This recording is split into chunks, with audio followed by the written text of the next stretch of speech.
Good afternoon, everyone. I am James V. Locklear, your host of the Lumbee Voice, coming to you live right here in the heart of Lumbee land, right here in downtown Scuffletown. And I have a very special guest today, Miss Lycia Ortega of the Fort Yuma Quechan Tribe. She is a legislator there. Introduce yourself. Yeah, I'm happy to. Kamuda muvak, nyapamo Lycia Ortega, mapipanyan yu minyatsnyahaps kamanskwatan, nipshamo nahar. Greetings, relative. I'm Lycia Ortega. I am from the Quechan people, born for the Turtle Clan. All righty. Happy to be here. Love it. And we appreciate you coming here. When did you get in? Got in yesterday. Day before yesterday, 2 a.m., drove in from Raleigh. But this is my second time here, so I'm really excited to be back. You've been to Pembroke before? Been to Pembroke before. I was here for the 575 celebration a couple weeks ago. Oh, wow. That was my first time here. Yeah. How'd you like that? It was energetic. It was really amazing to see everyone celebrating together, all of the pride. Yeah. And how important is that, displaying pride? Well, at this point, being able to accomplish something like that you all have been working on for literally centuries, it just shows the political power of Native people in a moment where, there's a power struggle. But regardless of who else is struggling for power, our power is inherent, and you all have known that since time immemorial, and that celebration really showed it. So it was really amazing to sit back and watch everybody just take that breath and just say, we did it. We're still here. Them lums were outside. There you go. I'll give you a little on that one. Tell us a bit about your tribe. Yeah, so my tribe is situated in southeastern California and southwestern Arizona. So we actually have territory in 2 states. And because we won a case with the state of Arizona and California battling it out for water rights, my tribe actually has some of the senior-most water rights in the state of California and in Arizona. All right. Yes. Water is life. Ha ipai. So we are a desert tribe, and our name Quechan means those who descended. So our tribe migrated from what is now known as Needles, California, down to where we're at, which is 3 minutes from the Mexican border. Oh, wow. Yes. And so we moved with the weather patterns, we moved with trade routes, and we ended up settling in this large area of the Sonoran Desert. Our area, like most areas of California, is rich in resources. We have gold, we have copper, we have lots and lots of water and clay. Wow. Lots of those things we use in our ceremonies. And the unique part about where we're at is, though we are in the middle of the desert, we're actually, because we're so close to the Colorado River, we're on a water table. So we are actually the lettuce capital of the world. In the middle of the desert, you see all of this green landscape. And so I'm just proud to be a desert girl and was born and raised in the area, and just really happy that I got a chance to grow up with my nation and learn my culture, learn our spirituality. And I'm just a proud Quechan woman. That is absolutely wonderful. And I've got to sing it one time. I've been through the desert on a horse with no name. Love that song. Love it.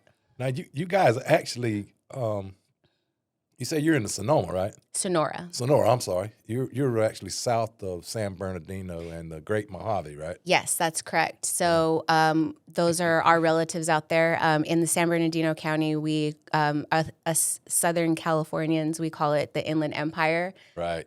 So largest county in the nation, I think. Yes, and it's fully occupied by many bird tribes, which are our relatives out there. So we do our powwow circuit. We share creation stories. We definitely did a lot of intertrading, and we just have a lot of history in that area. So we actually got some of the homelands that are out there in the Coachella Valley of the Inland Empire protected last year in 2025, right before Biden left the office.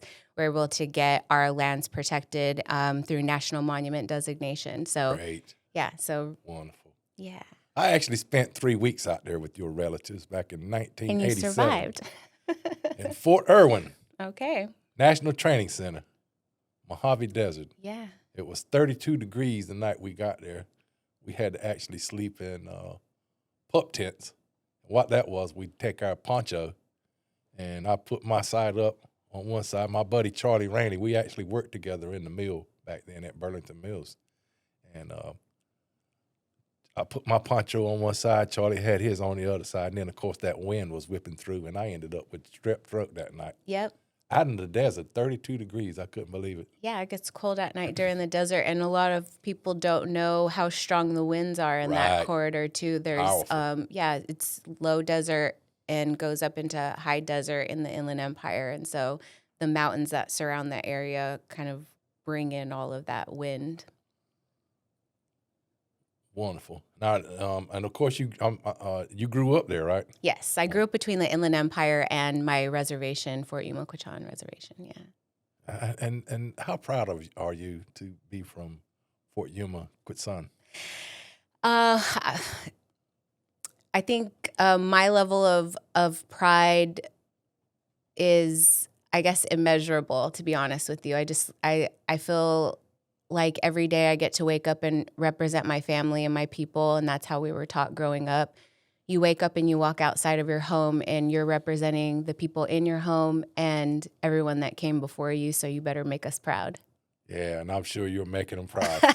It depends on who you're talking to. Now, tell me what you do as you're a legislator, right? What I am what a are your legislator. responsibilities? Yeah, so I hold a senior leader role in the Fort Yuma Quechan Legislature, and essentially what we're responsible for doing is making sure that our ordinances and our bylaws are in accordance with our Constitution, and from a modernization perspective, we're creating new rules that protect us and help strengthen our sovereignty. And sometimes we're doing some of the, just general maintenance things like a graffiti ordinance or creating traffic laws or, updating, curfew or something like that. But we're really in charge of making sure that our community, our people, and our sovereignty are protected. Wow. Yeah. Amazing work there. And what is your native language? What is it called? Our native language is Quechan. It is from the Hokan language family, which is spoken up and down the state of California, in some parts of Arizona, and in some parts of Utah.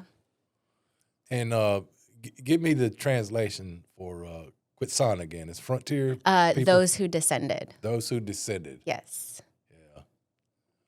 Wow. How long has your tribe been had full federal recognition?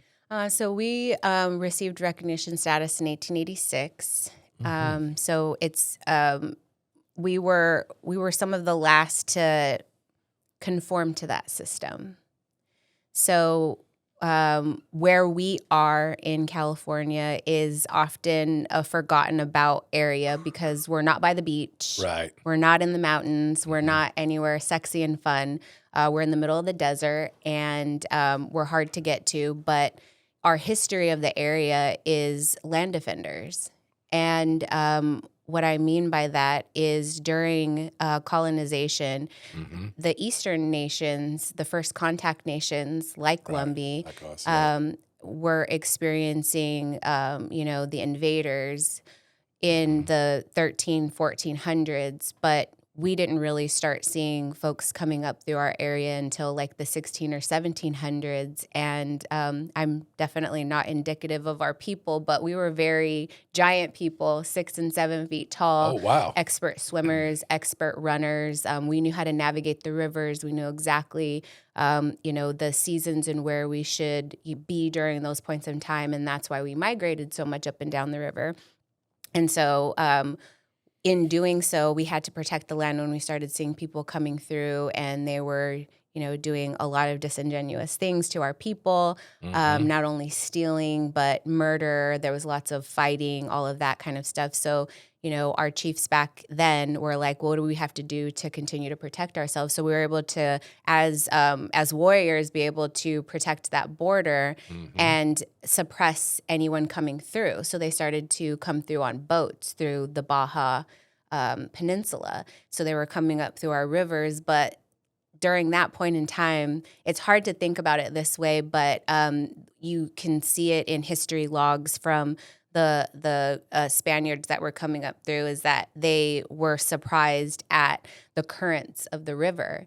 And they were talking about how the waves were so large and tall that they would topple the boats, and the storms that would happen would essentially kill anyone who would try to come through it because of the force. So they were, putting themselves in danger at that point in time. But when there were some folks that were able to get through, either they were friendly with us and we let them pass, or they were not friendly with us and they didn't last. But those 7-footers on them then. That's right. And I guess that was up through the Gulf of California. Gulf of Mexico. Yeah. Yeah, right there at the Baja and Mexico Yeah, itself. that's right. So And you say you're 3 miles from the border? That's right. So our territory extends across California and Arizona in the lower Colorado area. Right. And so that dumps down into the Baja. How far are you from Tucson?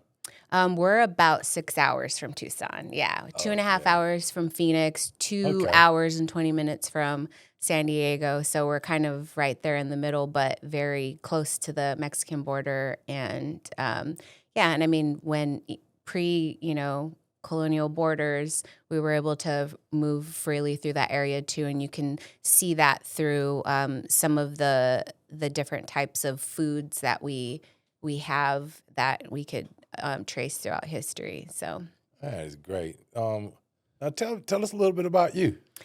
Yeah, so born and raised in Southern California. Super proud about that. So I'm a Best Coast girly. Don't get mad at me. Don't kick me out. Oh, you're great. Yeah, embrace them all. Yeah, grew up in a very large family. My mom is Fort Yuma Quechan and Filipino, and my dad is Yaqui. So grew up in a very cultured household, very, very large families on both sides. So there's a minimum of 30 cousins around at any given time. Well, that's a small Lumbee family. Yeah. Let me quit. Yeah, exactly. Yeah, I heard about the stories of that. Yeah, that's good, we though. probably should have taken a page out of that playbook, 'cause we have lots of agriculture out in our area. Right. So spent long summers in an easygoing small town, and then went off to film school and worked in the industry for a little bit. Wasn't very kind to females at that period of time, so I was just like, that's not really what I want to do. So I relocated to Chicago, which was very interesting for me. It's a very big culture shock. It's like a melting pot of culture there. I got a chance to, interact with a lot of people who have a lot of rich culture behind them. A lot of Italian people there. There are a lot of Greek people there. So it was very interesting to see other cultures and how they do family and how they do food. And then the culture of the city in and of itself, the Windy City, have some of the kindest people that I'd met in my life. And then I just navigated a career in PR and communications for about a decade before my mom told me I needed to be a legislator for my tribe, because we had a couple of spots that had not been filled for years.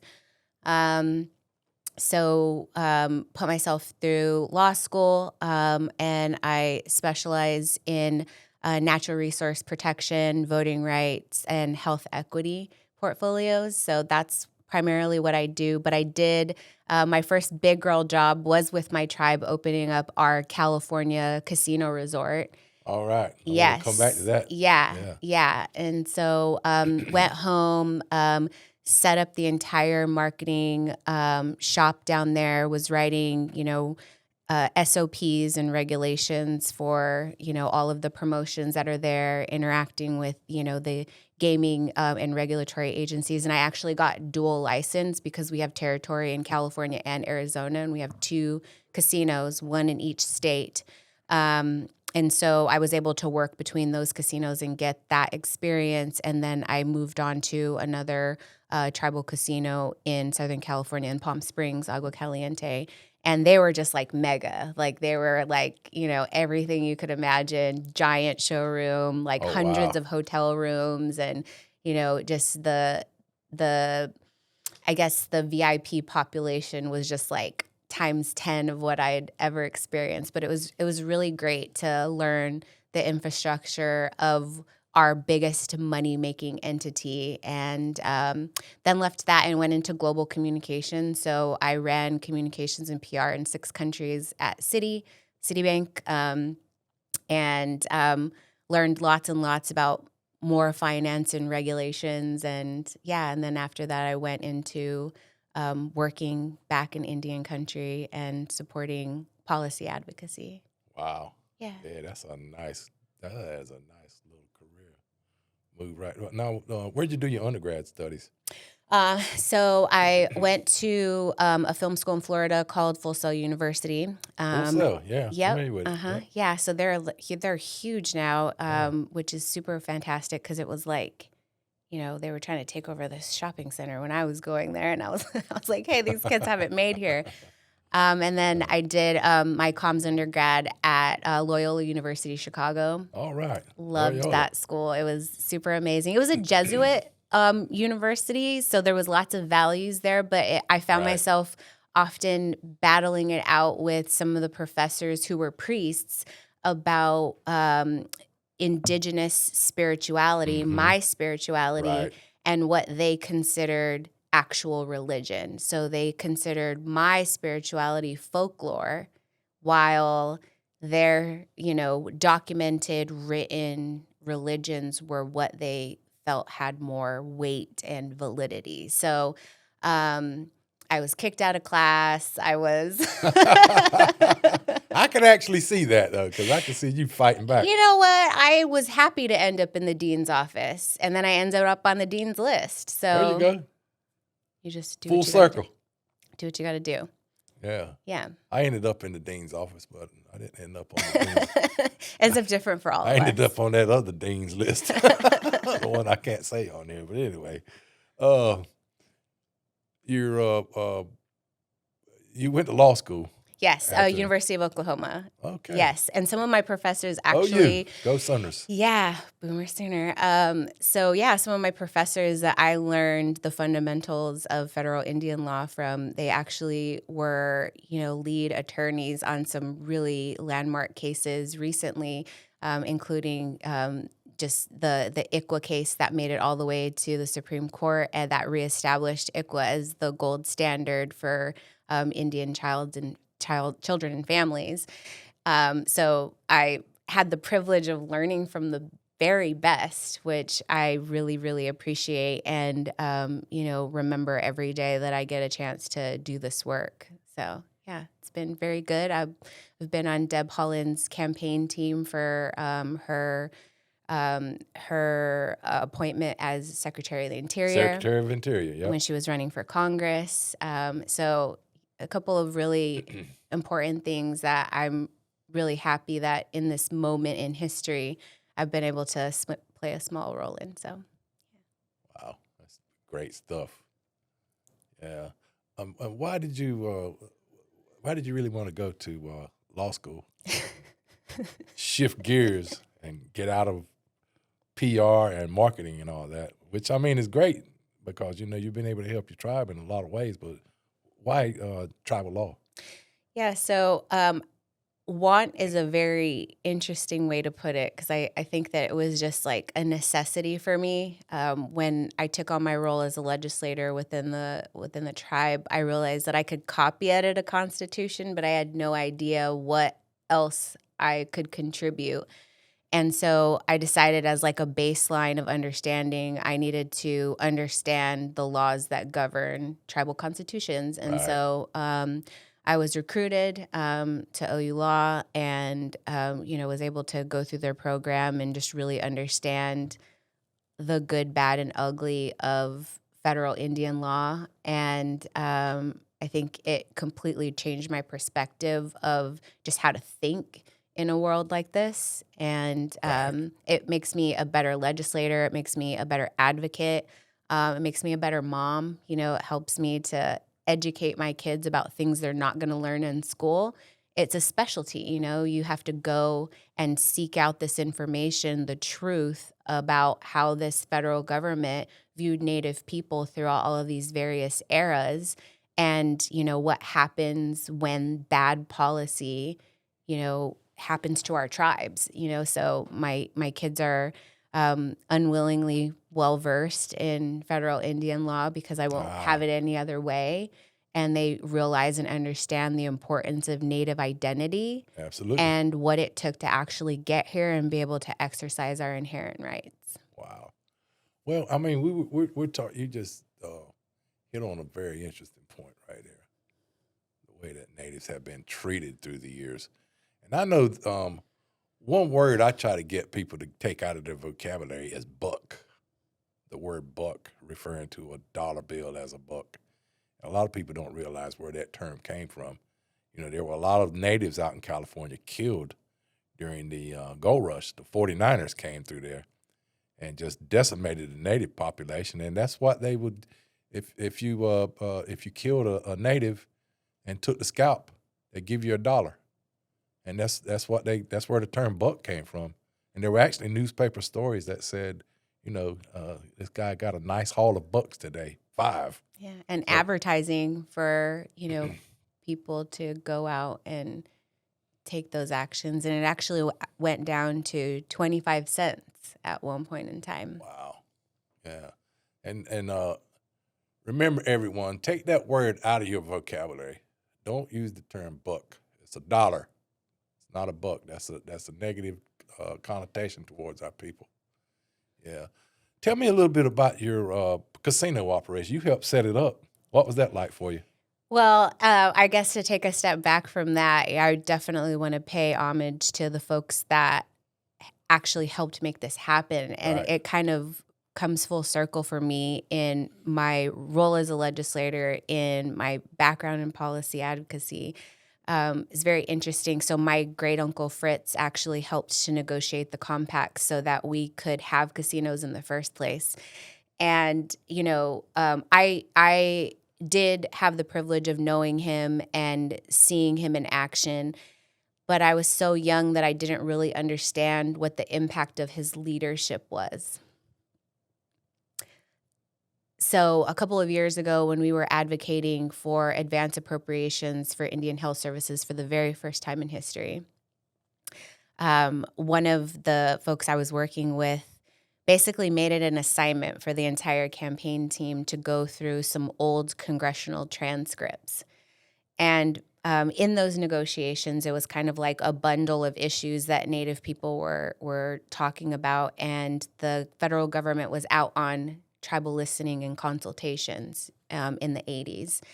And they go out to the Phoenix area, which is an IHS area, and they brought in all of the tribes of that area, and the federal government was yapping around for hours and hours, and my great uncle stood up and said, "Look, I didn't come here to listen to you talk this entire time.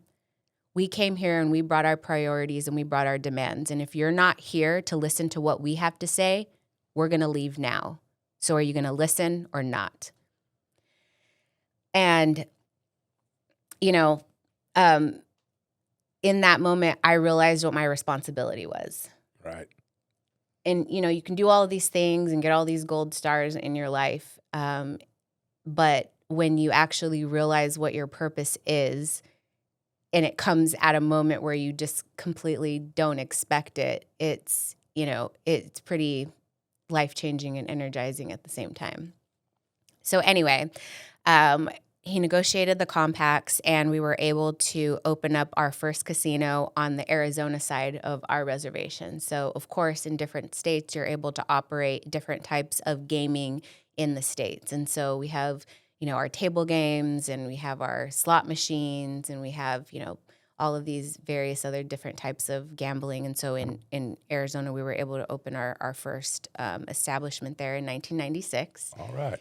And my mom was actually one of the first employees that they hired. And my mom worked her way up from a cage cashier to a cage cashier supervisor to answering directly to the general manager. And then when we opened up our California side, she headed up the entire player development department. And now she is the third highest ranking official within my tribal nation. She's our tribal administrator. So, people like that have laid the groundwork for our establishments. And it's just a testament to the fact that these type of businesses, regardless of the way that people like to think about them, they nurture people into positions where, my mom doesn't have a college degree. My mom raised 6 kids plus, right? Like Wow. all the relatives, and Those didn't 30, have those 30 cousins. those 30 cousins. Yeah. And, sometimes you don't have time for yourself to go and finish the things that you want to do. She started a degree and, decided that she needed to invest in, taking on an adoptive daughter instead, and, all of those things like that. So, but, she was able to, on her casino career path, develop all of these leadership skills that she didn't even know that she had in her. And because of being raised by my great-grandparents and being able to know the values of our community and what's centered to us, she used those principles in her leadership. And she had the highest retention out of any department in the casino that was led by a Native person. Wow. So big ups to Mom.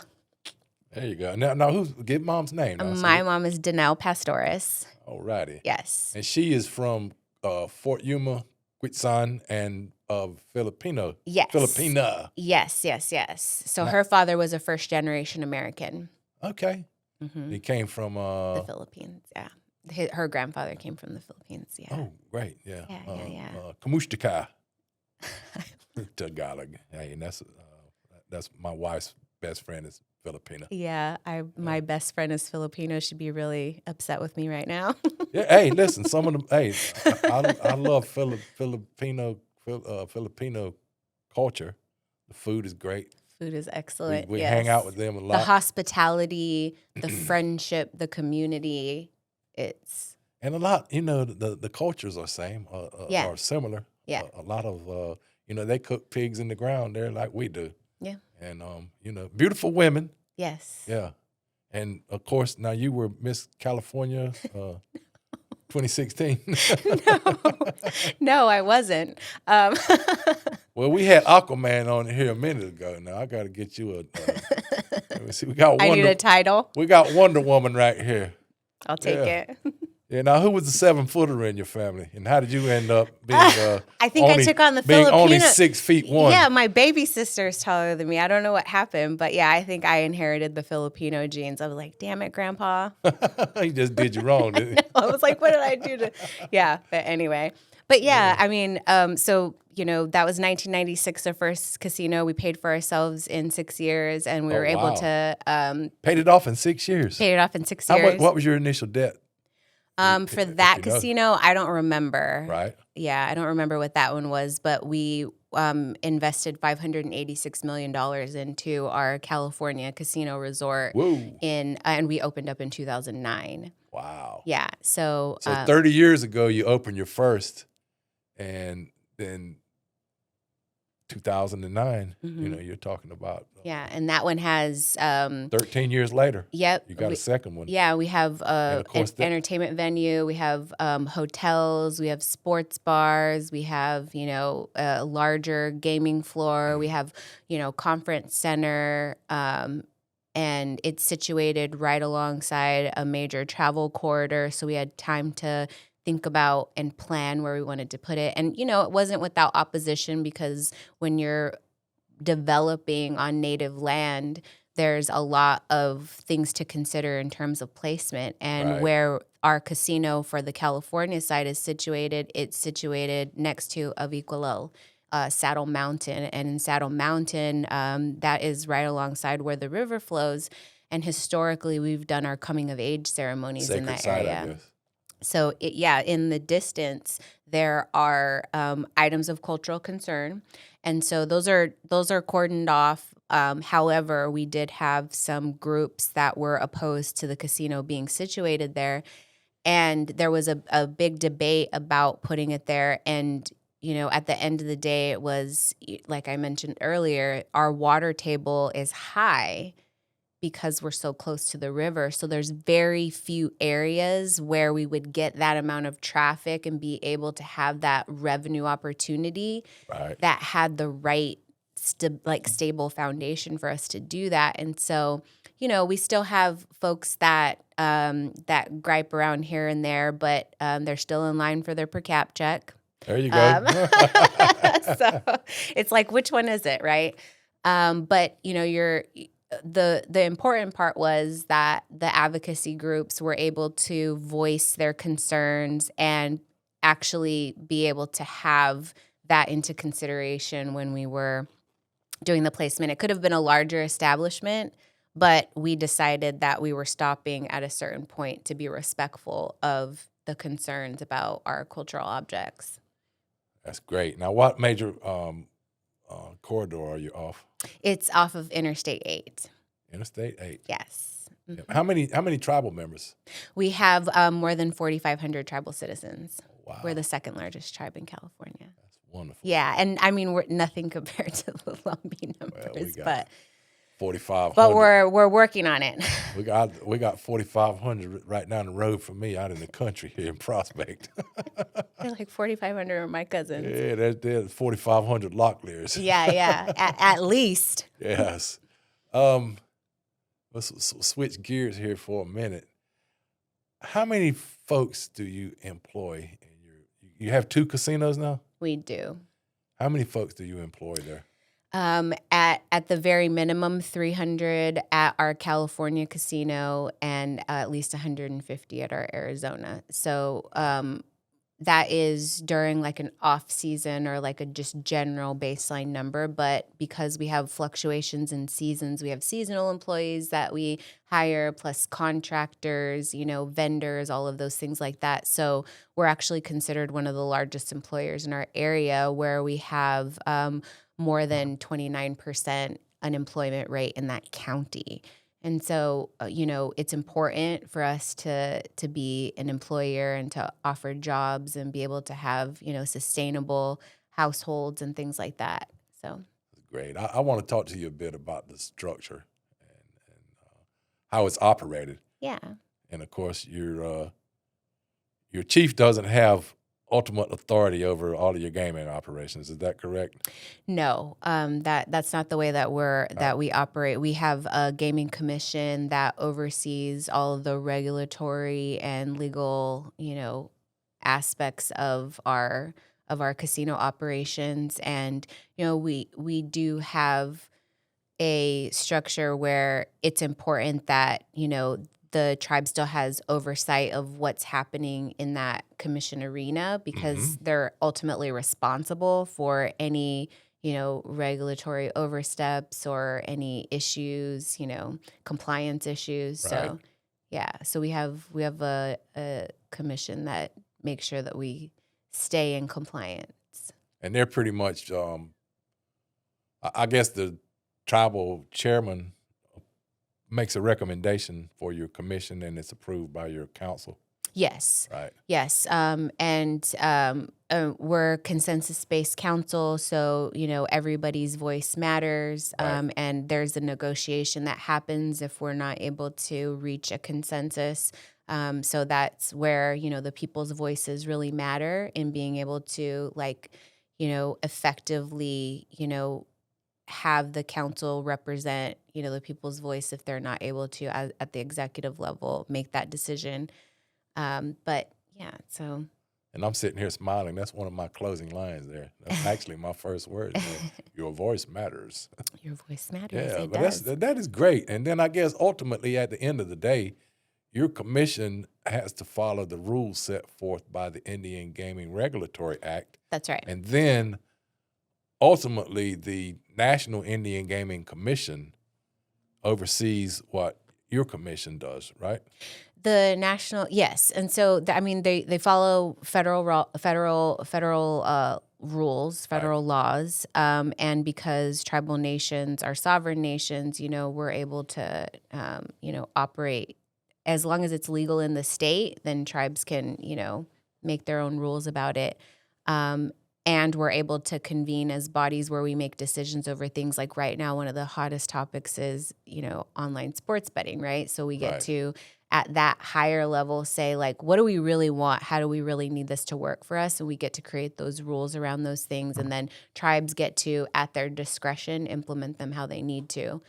But I will say that, the commissioners' jobs are very big, and when they are selected or appointed or however the tribes, because they are sovereign and they have that ability to make the decisions how they want to. So it's not this, blanket way that tribes decide who they're commissioned and how it's formed and everything, but my great aunt was our commissioner on our Arizona side for a really long time. She had a master's in education. She went and got specialty training in gaming and regulatory rules so that she could totally understand how the system worked, what her rules were. She took management classes so that she knew how to run an office. She ran the tight ship, and because she had a vested interest in the success of our gaming operations, it was important to her that everybody in that office operated with integrity. She took her position very serious, and it was a pleasure and an honor for her to serve in that role for us until she retired. So, there's the folks that are selected or appointed or however the tribe decides to do it. They're not just off the streets. They have to know what the rules are, or they have to be competent and have transferable skills to be able to learn what those rules are, because this is a highly regulated industry, highly regulated. One misstep could cost. So the person that operates that space has to operate with integrity. They have to understand what they're doing. Right. They have to be willing to learn, because the gaming landscape evolves all the time. I mean, it's funny because I stayed away from Vegas forever, but now tribes are in Vegas, and because we were able to learn gaming and hospitality and entertainment so well because we ran it on our reservations, the possibilities of economic enterprise and growth are endless now, and we can enter markets like that because we have all of the experience and we have playbooks from other tribes on how to do these things in a really good way. Right. Well, that's absolutely wonderful, and it's always great to be able to learn from each other as well. Yeah, absolutely. Yeah, that's our way. It's historically the way that we've been able to, live diplomatically amongst each other since time immemorial. There you go. And we're talking about these checks and balances from the Indian Gaming Commission and the IGRA, Indian Gaming Regulatory Act. What about the how has gaming benefited your tribe? Tell us the benefits. Yeah, my mom's success story of going from a high school graduate to leading an entire team and bringing in her tribal values into that leadership role, and now as, one of our highest ranking officials. Like, you never really know what being able to help build something like that will end up being like for your people, and for myself, like, just being able to learn the ropes and create, like, write rules, learn the rules, and actually have to write the rules while I'm like trying to actually do the job. I learned a lot of skills that I wouldn't have learned anywhere else. I wouldn't have had the opportunity to do that kind of work anywhere else. And I could bet you that a lot of the tribal citizens that helped to open up our establishments could say the same thing. You know, they've learned hospitality, they've learned regulatory rules, they've learned entertainment and ticket sales and revenue and, you know, a lot of different types of skill sets that they can take somewhere else, or they can stay there and, you know, be a lifer and just, you know, decide that they're going to work for the tribe and do their very best and help to grow that enterprise out. So that, of course. And then, you know, from you know, a community and economy perspective, you know, I remember being a little girl and, you know, post 802, shout out to post 802. There we go. Every Thanksgiving and every Christmas would go around to every house on the reservation and give us a food box. You know, we have one of the highest unemployment rates in the entire country where my reservation exists, and many tribes can say the same thing. But now people are starting their own businesses and they are thriving, and, you know, they're able to see beyond poverty and scarcity mindset to be able to realize opportunities. I'm not saying everybody utilizes resources in that same way, Right. but what I can say is that money opens up doors Absolutely. and it changes lifestyles. And good, bad, or indifferent, right? It depends on the person, how they decide to use that tool. But, you know, money opens up doors. And for tribes in general, what I've seen is that my tribe has been able to gain so much political power because we are the number one job creator, because we have multi-millions of dollars of revenue coming in.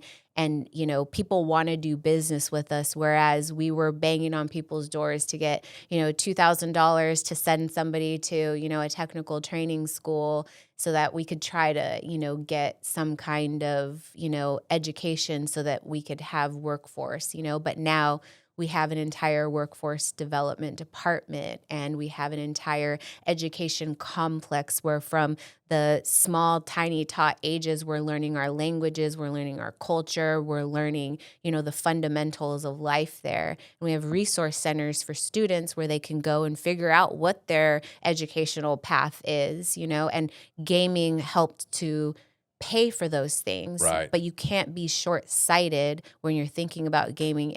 It's a long game. You know, you have to think about where you want your economy and your nation to be, not where it's at, and that, you know, short-term sort of, you know, that short-term thought process, right? Because it's like everybody wants to know how much their per cap check's going to be when the when the casino hits. That's a biggie right there. But sometimes, you know, the instant gratification is not worth what is possible. So we were trained in my community. Well, we're for the first, you know, X amount of years, we're gonna not only pay off this place, but we're gonna invest in these types of infrastructure and programming, those types of things like that. And everybody was under the agreement that that's what we were gonna invest in, but they had a say in it. You know, I grew up on the council chambers floors, you know, playing with my Barbie dolls while the folks were yelling around about what they wanted to see in our community with these gaming dollars that came through with this dollar amount that was on this piece of paper that was projected income. And they got a chance to contribute to, you know, what the future of our nation looked like. And it is being realized, you know, and now we're at a different phase where we're now trying to invest in other things like energy infrastructure and tourism and, you know, creating our own land monitors so we don't have to rely on the federal government to watch our land and survey it for us, that we are having our own people out there doing those things and making sure that our cultural artifacts are protected, and, you know, we are the right people to do that. And so that is, you know, some of what is possible. Other nations do it different. Everyone's going to do it different based on their needs. But, you know, I encourage that tribal nations that are starting gaming establishments have that long-term community plan with all of that community input so everybody feels a part of the process. Absolutely. And of course, the gaming operation is 100% owned by the tribe. Yes, it is. And you have 5 specific areas where the money is, according to the IGRA, where the money can be spent. Mm-hmm. Yeah. But you say that the opportunities that you've been able to receive as a result of your revenue have been really great. What recommendation would you make to our tribe as it relates to gaming? I would say, just from a values-based perspective, stay principled, because the gaming industry generates a lot of revenue. Right. And if you do it right with your marketing and your strong leadership teams and your workforce that is, built to, be able to perform together as teams, you're going to see that revenue just boom. And money changes people, So I would just, first and foremost, stay principled, keep your long-term plans ready and, be open to evolving what that looks like, because obviously technology changes the landscape of things. But yeah, I think that the longer term investment too, gaming opens up doors with the revenue that it brings in. So a lot of folks get hyper focused on gaming and can't see past it because it will perform well. And, if you've done your market analysis, you'll know that you're getting into the right industry by, the analysis that you do about your market. But I think it's more about economic prosperity is visioning. It's visioning about what you want your future to look like. And y'all are, the 575. So I would say that, the possibilities are endless and the playbooks are vast. So, look through some of those things and see what some of these strongest tribes and leaders have done. And if it's not broke, don't fix it, right? Like there's a lot of things that you can replicate, and communicating with the community along the way is also really important. I'm huge on community engagement.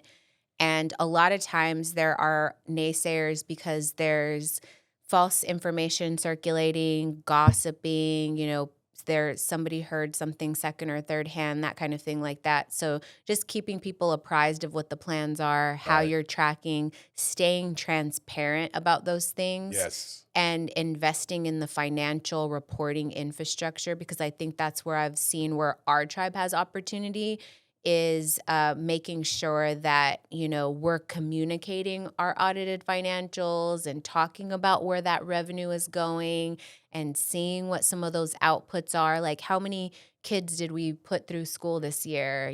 How many graduates did we get? How many people were we able to bring home to work for us? Those are some key performance indicators that we really haven't, measured enough in Indian country about our impact to our communities that I think would be helpful for, community members, our citizens to see and hear often, so that they can say, hey, this is really doing well for us. And then keep thinking and keep bringing ideas about what is possible for the future build outs, because, there's a lot of places you can go, but having a vision up front about some, core things that you want to do with gaming and outside of gaming, and just like scoping and visioning future is important, because the money's gonna come in. Yeah. Having good operators with that money is important too. Having financial integrity and people who are managing those finances is important. And I guess you're not going to have much of a choice other than having financial integrity because of the oversight. Yeah. I mean, it still happens though, Yeah, it does. Yeah, it still happens. So just reminding about, the fact that it is highly regulated and you don't want to end up in, Indian country today. Right. I'm a correspondent with them, by the way. Love that. I was too. Oh, really? Yes. Oh, I do a wow. lot of their political correspondence around Native Vote. Diane Hunt. Mark Trahan. Okay. Yeah. I'll report to Diane over in Houston. Yeah, that's great. Yeah, we'll have to talk more. Yes. And hopefully we can get you back here because I'm claiming the casino, the entertainment center. I'm saying that that's going to happen. So hopefully we can get you back here to help us to set up some of that marketing and share some of your expertise with us. And so it is. All righty. We love it. But anything else you want to add? I just want to express my gratitude for the hospitality here and just being able to, feel like a welcome guest in your homelands. I've been here 2 visits now, and it's been amazing both times. I feel the energy here of goodness and wealth. That is great. And we're going to have you over at Fuller's here in a minute. We'll teach you the art of sopping. Okay. Teach you about syrup and peanut butter. Syrup, actually. Okay. But, yeah, that's great stuff. And this is absolutely wonderful.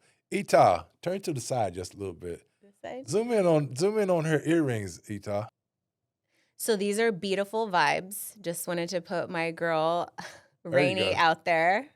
Give her a shout. Give the name again. Rainy Hunter, beautiful vibes. She's my go-to.